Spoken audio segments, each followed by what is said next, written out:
Welcome to the breakdown of the Python PDF data extraction code. Let's dive in. This code is generated under free version of ChatGPT and Python programming. Basic usage of Python will be helpful in learning this code faster.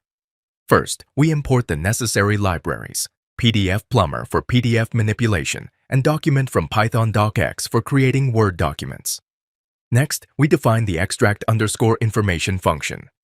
This function takes the path of a PDF file as input and returns two lists: additional underscore observations and account underscore info underscore list.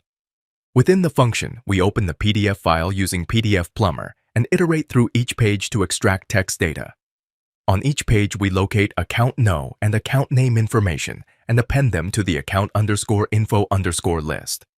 We also extract additional observation data and handle any additional extraction logic needed for lines outside the table structure. Once all pages are processed, we return the extracted information. Lastly, we define the save_to_Word function to organize the extracted data into a table format and save it to a Word document using Python docx. Okay, now get back to code explanation step-by-step note. To get code in your DM, just comment it. We will share ASAP so that you can extract your PDF data hassle-free. Okay, now let's go deep further in video explanation of our code.